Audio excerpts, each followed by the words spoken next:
किसान भाई और बहनों नमस्कार। कृषि दर्शन कार्यक्रम में आप सभी का स्वागत है। मैं हूं आपका मित्र सुदेश श्रीवास्तव। किसान भाइयों, आज हम बातचीत करेंगे समेकित मत्स्य पालन पर। किसान भाइयों, आप जानते हैं कि मछली पालन एक बहुत उभरता हुआ व्यवसाय है और इसमें उद्योग के रूप में विकसित की जाने की बहुत भारी संभावनाएं हैं।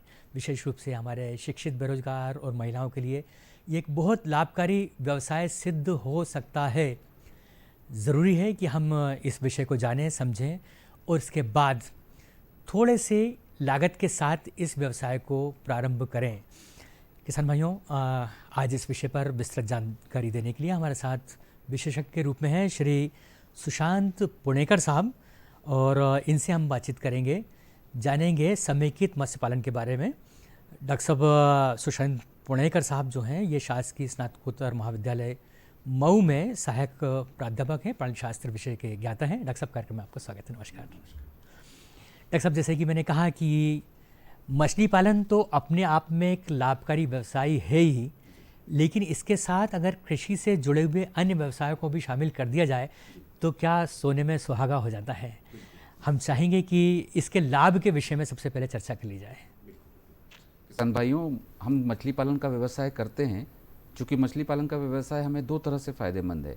एक तो जो मछली का उत्पादन होता है और जो इसको आहार के रूप में इस्तेमाल करते हैं, तो आप जानते हैं कि इसमें बहुत अच्छे पोषक तत्व हैं। इसमें 14 से 21% प्रोटीन होता है, ओमेगा 3 फैटिक एसिड होता है, विटामिन ए, विटामिन डी और विटामिन ई जी बिल्कुल, भरपूर मात्रा में होता है।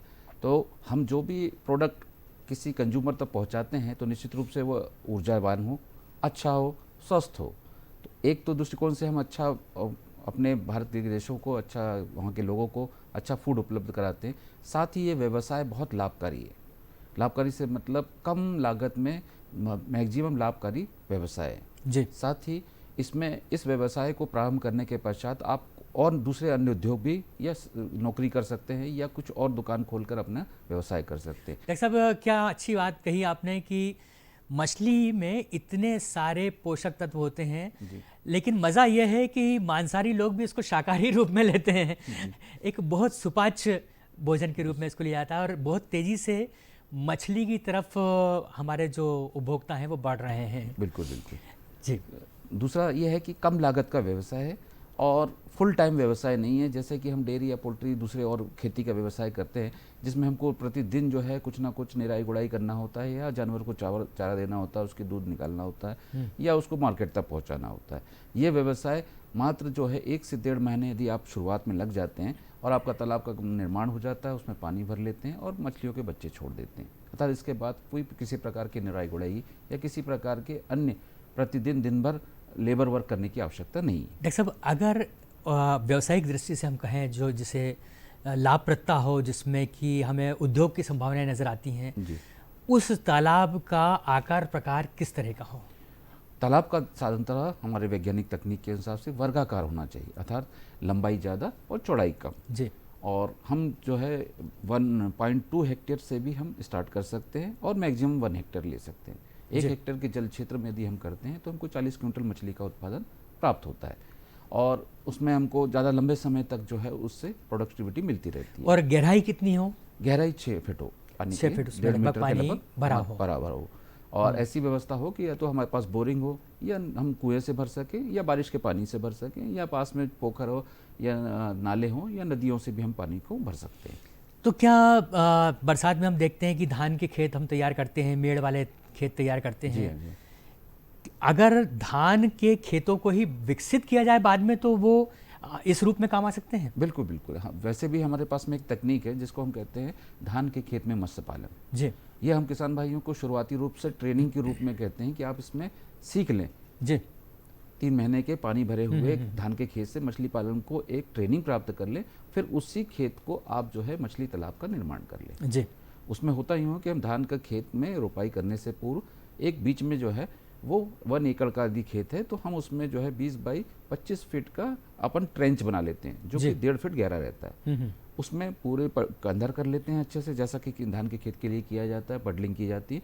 उसके पश्चात उस जो ट्रेंच होता है, उस ट्रेंच में जो है हम कुछ गोबर की मात्रा डाल देते हैं, गोबर छिड़काव कर देते हैं। उसके बाद हम जिस दिन हमको रोप लगानी होती है पौधे, तो हम उसका रोपों का निर्माण कर देते जी। हैं। उसके नेक्स्ट डे जो है हम 3 वैरायटी की हमारे पास मछलियाँ होती हैं, कतला, रोहू, मिर्गल, उसका सीड लाके 3000 बच्चे छोड़ देते जी। हैं फ्राई साइज के। वो पूरे खेत में या पूरे जो धान का खेत है उसमें विचरण करते हैं और वहाँ से अपना भोजन प्राप्त करते हैं। खास बात यह है कि जो जड़ या तने पे लगने वाले कीट होते हैं धान के, वो हमारी ये मछलियाँ शुरुआती तौर पे ही उसको खाना शुरू कर देती हैं। जी। तो किसान भाइयों को जो अनावश्यक कीटनाशकों का इस्तेमाल करना होता है वो करने की आवश्यकता भी नहीं होती। लेकिन यहाँ पर हमें सावधान करना ज़रूरी है कि उन किसान भाइयों को जो मछली पालन करते हुए भी कीटनाशक का प्रयोग करते हैं, जी जी जी जी। तो कहीं ऐसा ना हो कि उन्हें मछली से हाथ धोना पड़े। बिल्कुल बिल्कुल। तो ऐसे समय में चूंकि अब ये मछलियाँ आपने पहले दिन रोप लगा के दूसरे दिन या तीसरे दिन में छोड़ दी है, तो शायद इस प्रकार के कीटनाशक डालने की आवश्यकता ही ना पड़े, आवश्यकता ही ना हो, क्योंकि वो प्राकृतिक रूप से बायोलॉजिकल नियंत्रण हो रहा कंट्रोल है। कर रहे हैं, जैविक उसको नियंत्रण कर रही हैं मछलियाँ। तो तो ये तो प्रारंभिक अनुभव हो गया जो हमने धान के खेत से सीखा। बिल्कुल। अब हम इसको व्यावसायिक रूप में एक 1.25 हेक्टेयर के लगभग तालाब में ले आते हैं। जी जी। तो अपन ने जो कंस्ट्रक्शन आपने निर्माण किया है वो वर्गाकार करना होगा, जी। अर्थात लंबाई ज़्यादा और चौड़ाई कम। जी इस जल क्षेत्र को हमको 6 से 8 फीट तक हमको खोदना होगा। जी। उसके पश्चात हमको काली मिट्टी का चयन करना है या हमारी जो बालू मिट्टी होती है उसको नीचे 1 फीट हमको बिछा देना है। तो अब हमारा तालाब जो है 8 फीट खुदा था, अब बचेगा हमारा 7 फीट। जी। उसके पश्चात हमको 5 से 6 टन नए तालाब के लिए गोबर का इस्तेमाल करना है, जो कि 15 दिन से 1 महीना पुराना हो। जी। चूँकि अभी तालाब सूखा हुआ है तो हम उसमें जो है गोबर के ट्रॉलियों से अंदर तक पहुँचा देते हैं और उसको अच्छे से समतलीकरण कर देते हैं, बिछा देते हैं। उसके पश्चात 200 किलोग्राम पर हेक्टेयर की दर से यूरिया का हम छिड़काव करते हैं उस गोबर के ऊपर, और 2 दिन के पश्चात हम उसमें हल्का सा आधा फीट पानी भर देते हैं। जी। उसके पश्चात हम क्या करते हैं, किसान भाइयों से कहते हैं कि आप उसमें 2 ट्रैक्टर उतार दें 1 हेक्टेयर जल क्षेत्र के लिए, 2 से 3 घंटे उसमें चलाएं, अर्थात मिट्टी गोबर का अच्छे से कंदर कर लें, जैसे कि धान के खेत में किया जाता है। धान के खेत में किसान भाई कंदर इसलिए करते हैं कि धान को पानी की आवश्यकता है, पानी ज़्यादा रहना चाहिए। पानी का यदि सीपेज होगा तो ये उत्पादन उसका कम होगा, मतलब पानी और ज़्यादा भरना पड़ेगा, जिसमें कि अनावश्यक रूप से और खर्चे बढ़ेंगे। तो शुरुआती तौर पे उसका अच्छे से कंदर कर लिया जाता है। 8 से 10 दिन पानी अपने आप जो है रुकना शुरू हो जाता है। फिर किसान भाई धीरे धीरे जो है तालाब का पानी की बढ़त को बढ़ाएं। अभी आधा फीट था, फिर वो 6 फीट तक ले आए।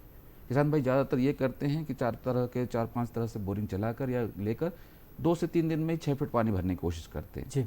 तो क्या होता है कि तालाबों की मेड़ पे काफ़ी ज़्यादा प्रेशर पड़ता है पानी का, जिससे कि दरार पड़ के पानी निकलने की संभावना रहती है।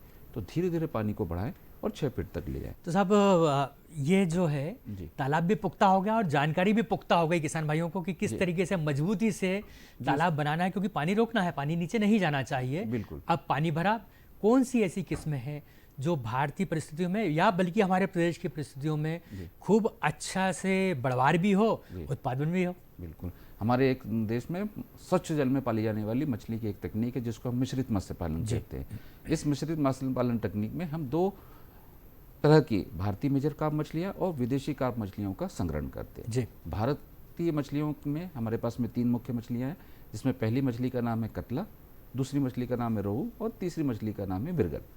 ये 3 मछलियाँ भारतीय मछलियों के नाम से जानी, भारतीय मेजर कार्प मछलियों की, और 3 मछलियाँ जो हैं विदेशी कार्प मछलियों के नाम से जानी जाती है, जिसमें पहली मछली है सिल्वर कार्प, दूसरी मछली है ग्रास कार्प और तीसरी मछली है कानू कार्प। ये इस तरह से 1 हेक्टेयर जल क्षेत्र में हम 6 प्रकार की मछलियों का संग्रहण करते हैं, जो तकनीक कहलाती है मिश्रित मत्स्य पालन। ये तीनों मछलियाँ या 6 मछलियाँ अपने अपने भोजन को उस तालाब में लेती हैं। इनमें भोजन में आपस में कंपटीशन नहीं है, एक दूसरे का भोजन नहीं खाती हैं। ये पूर्णतः वेजिटेरियन है, अर्थात ये कह सकते हैं कि ये किसी मानव शरीर को या किसी जीव जंतु के शरीर को नहीं खाती। हाँ डॉक्टर साहब, यही गारंटी चाहिए थी, क्योंकि कहते हैं ना कि बड़ी मछली छोटी मछली को खा जाती है। बिल्कुल। तो यहाँ पे तो वो संभावना नहीं है। बिल्कुल नहीं है यहाँ पर। तो चलिए, लड़ाई नहीं होगी मछलियों में, बहुत अच्छी बात है डॉक्टर साहब। मछली पालन पर तो ये बहुत उपयोगी जानकारी हुई। अब हम बढ़ेंगे समेकित मछली पालन की ओर, लेकिन उससे पहले एक छोटा सा विराम।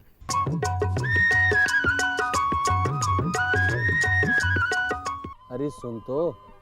मुझे क्या सुनाना चाहते हो? जो सुनाओ मेरी सौतन को। किसको? अरे वही तुम्हारा मोबाइल फोन, जिससे सुबह शाम दिन रात चिपके रहते थे और कहते थे किसान कॉल सेंटर से बातें हो रही हैं। अच्छा ये बात है। हाँ, क्यों? क्या हुआ?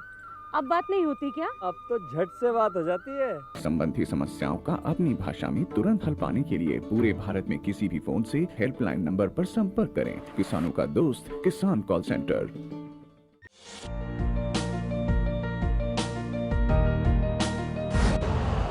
यूरिया का स्वदेशी उत्पादन 70 लाख टन बढ़ाने के लिए 6 उर्वरक संयंत्रों का उद्धार किया जा रहा है।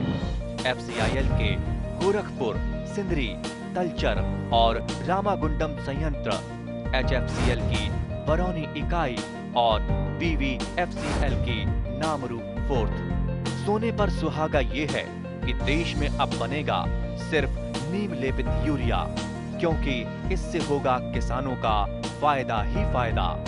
अनाज का उत्पादन 10% तक बढ़ेगा। बढ़ेगी 10 से 15% नाइट्रोजन क्षमता।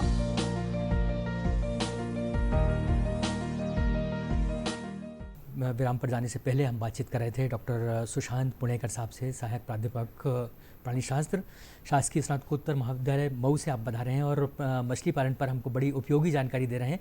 लेकिन डॉक्टर साहब, हमने किसान भाइयों से वादा किया है कि सिर्फ मछली पालन ही नहीं, क्योंकि एक ही व्यवसाय हम करेंगे तो जोखिम ज़्यादा होगा। बिल्कुल। लाभ बढ़ाना है और नियमित आमदनी अगर करना है तो मछली पालन से जुड़ी हुई जो भी व्यवसाय हो सकते हैं जी, वो भी साथ में शामिल कर दें। ऐसी कौन सी चीज़ें हो सकती हैं जो किसान भाई एक साथ कर सकें, छोटा सा परिवार भी पूरी देखरेख के साथ उसको अपना सके? बिल्कुल। मछली के तालाब पर जो मेड़ होती है हमारी 5 मीटर गोलाई में लगभग, उस मेड़ पर हम और दूसरे व्यवसाय स्थापित कर सकते हैं। वो व्यवसाय होंगे पशुधन अर्थात लाइव स्टॉक रिलेटेड। जी। कुछ कृषि आधारित होंगे, कुछ हमारे उद्यान के आधारित होंगे। तो हम पहली चर्चा करेंगे कि पशुधन आधारित कौन कौन से हो सकते हैं। तो उसमें पहला है हमारा डेयरी। जी।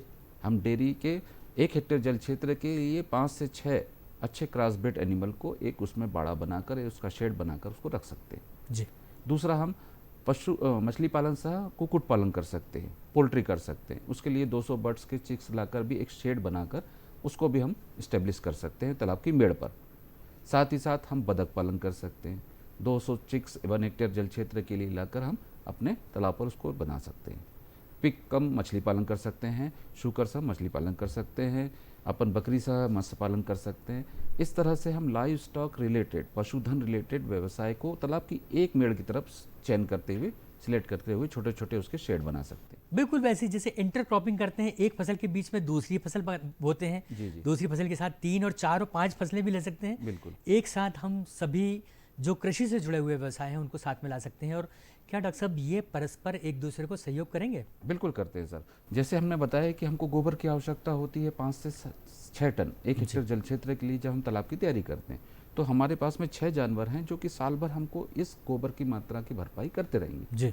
साथ ही जो भी हम उसका अनाज गिर जाता है खाते वक्त, वो पानी के माध्यम से हम रोज जो है ड्रेन करेंगे अपने तालाब में। तो उससे नए नए तरह के कीड़े बनेंगे या नए नए तरह के प्लवक तैयार होंगे तालाब में, जो कि हमारी मछलियों का बहुत रुचिकर आहार होता है। साथ ही जब भी आवश्यकता पड़ेगी तो गोबर जो हमारा स्टॉक है उसको भी हम ला के डाल सकते हैं।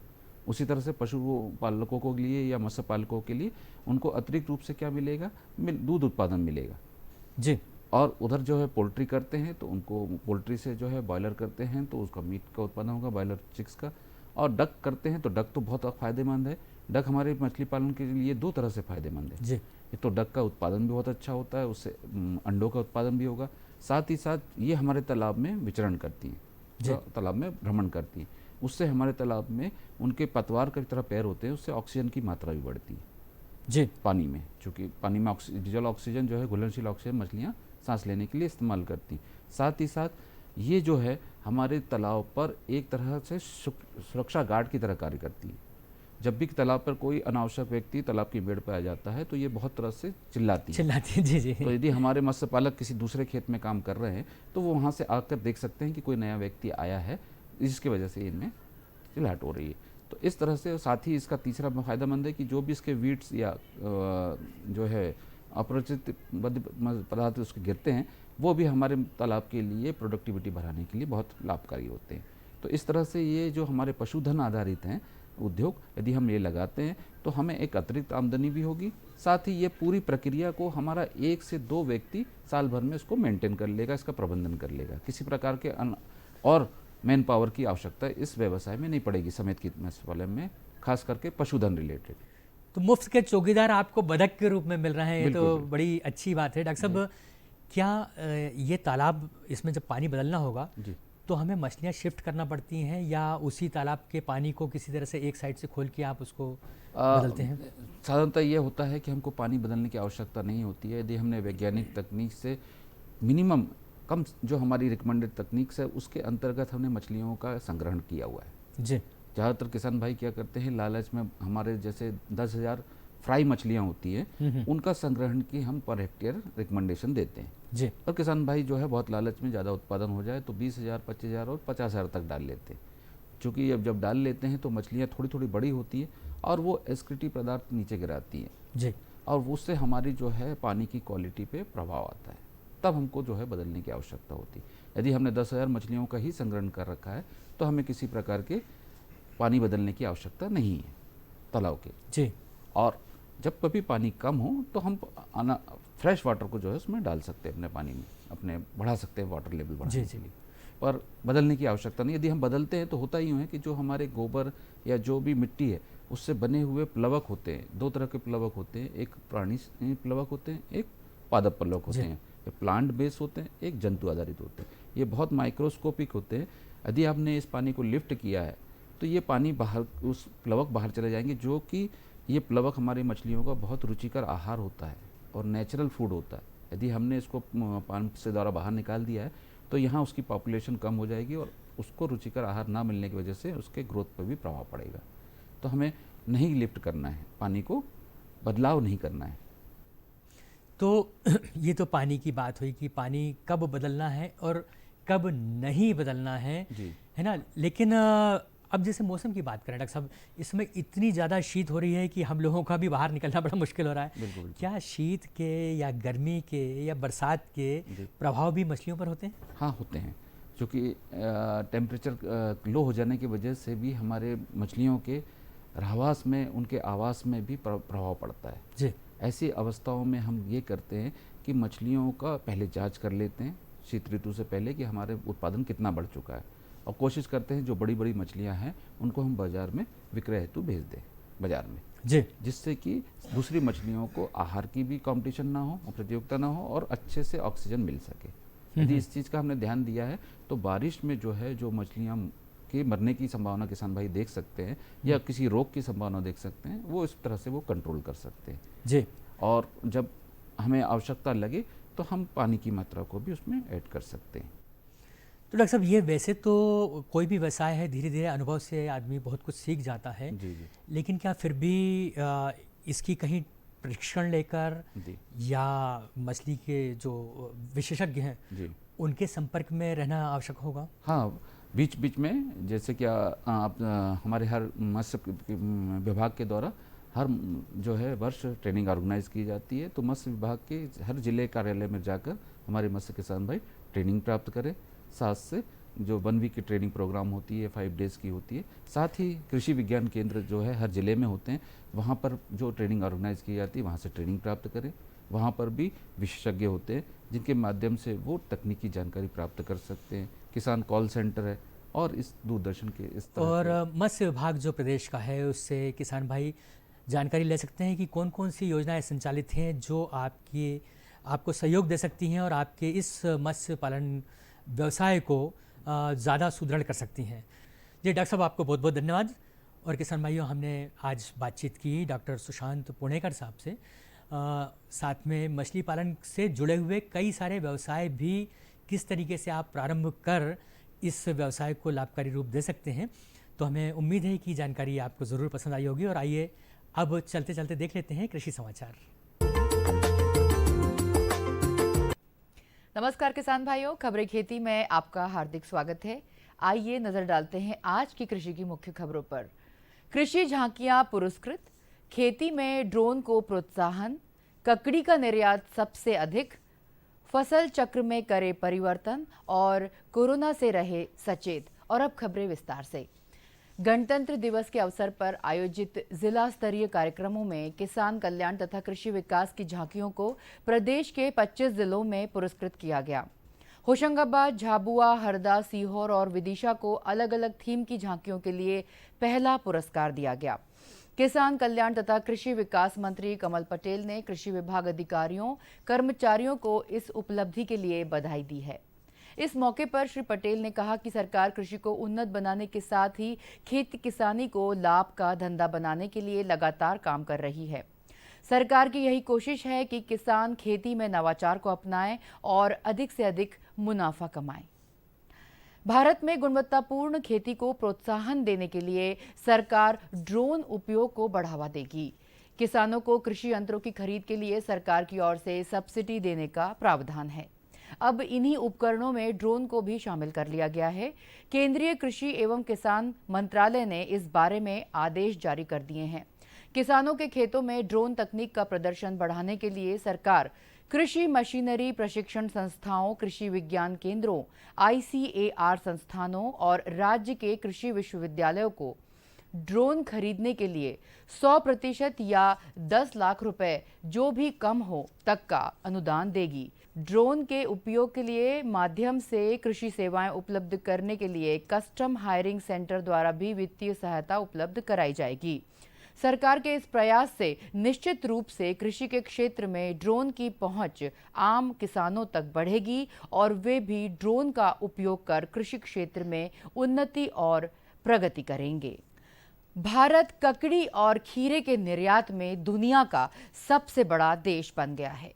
किसानों की आमदनी बढ़ाने के लिए सरकार द्वारा बागवानी फसलों को लगातार बढ़ावा दिया जा रहा है। इसी का परिणाम है कि यह उपलब्धि भारत दुनिया में 15% खीरे का उत्पादन करता है। खीरे की खेती, प्रसंस्करण और निर्यात की शुरुआत भारत में 1990 के दशक में कर्नाटक के छोटे से गांव में हुई थी। धीरे धीरे यह पूरे देश में फैल गया। हमारे देश का खीरा 20 से भी अधिक देशों तक पहुंचता है और काफ़ी पसंद भी किया जाता है। खीरा ऐसी फसल है जो लगभग पूरे साल हो सकती है और इसकी मांग लगातार बनी रहती है। खीरा की बुआई के लिए फरवरी महीना सबसे अच्छा माना जाता है। इसकी खेती हर तरह की मिट्टी में की जा सकती है, लेकिन अच्छी पैदावार के लिए पानी की अच्छी निकासी वाला स्थान उपयुक्त होता है। खीरे की खेती नदी या तालाब के किनारे भी हो सकती है। सरकार का उद्यानिकी विभाग अन्य उद्यानिकी फसलों के साथ ही खीरे की खेती के लिए भी उचित मार्गदर्शन और सहयोग करता है। प्रदेश के किसान कल्याण तथा कृषि विकास मंत्री कमल पटेल ने कहा है कि किसान फसल चक्र में परिवर्तन कर खेती से अधिक लाभ कमा सकते हैं। श्री पटेल ने कहा कि जमीन की उर्वरा शक्ति को बनाए रखने और कम लागत में अधिक मुनाफा कमाने के लिए फसल चक्र में परिवर्तन करना जरूरी है। उन्होंने कहा कि केंद्र और राज्य सरकार किसानों की आय दोगुनी करने की दिशा में काम कर रही है। सरकार द्वारा किसानों के लिए नई नई योजनाएं चलाई जा रही हैं। उन्होंने किसानों को आह्वान किया है कि वे सरकारी योजनाओं का भरपूर लाभ लें। हमारे देश के किसान हर मौसम में, हर परिस्थिति में अपने काम में जुटे रहते हैं, लेकिन कोरोना महामारी से बचने के लिए उन्हें अधिक सतर्कता, अधिक सावधानी बरतने की जरूरत है, क्योंकि अभी भी कोरोना का संक्रमण थमा नहीं है। हाथों की साफ सफाई और मास्क का प्रयोग तो आवश्यक है ही, साथ ही जरा से भी लक्षण आने की स्थिति में जांच कराना भी जरूरी है। डॉक्टर से संपर्क कर उनके निर्देशों का पालन करें और अन्य लोगों से दूरी बना लें। खेतों में भी उपकरणों की साफ सफाई का विशेष ध्यान दें और झुंड बनाकर ना बैठें। किसानों का हाट बाजार जाना भी जरूरी रहता है, लेकिन ऐसे समय में भी पूरी एहतियात बरतें। जिन्होंने भी किसी वजह से वैक्सीन नहीं लगवाई है, वे जल्द से जल्द वैक्सीन लगवाएं और सुरक्षित रहें। तो किसान भाइयों, आज खबरें खेती में बस इतना ही। आप देखते रहिए कार्यक्रम कृषि दर्शन और मुझे दीजिए आज्ञा। नमस्कार। किसान भाइयों, आज के कृषि दर्शन कार्यक्रम में हमने समेकित मत्स्य पालन पर ये चर्चा की। हमें उम्मीद है कि मत्स्य पालन और इससे जुड़े हुए व्यवसायों के बारे में आपको काफ़ी अच्छी जानकारी मिली होगी, जो आपके लिए बड़ी उपयोगी होगी। साथ ही हमने देखे कृषि समाचार। आपको हमारा यह कार्यक्रम कैसा लगा, हमें ज़रूर ही अवगत कराइएगा और प्रति सोमवार को हम सजीव फोन इन कार्यक्रम भी देते हैं, ज़रूर से उसमें शामिल होइए। फिलहाल आज्ञा दीजिए हमें और मिलेंगे आपसे फिर किसी कार्यक्रम में। नमस्कार।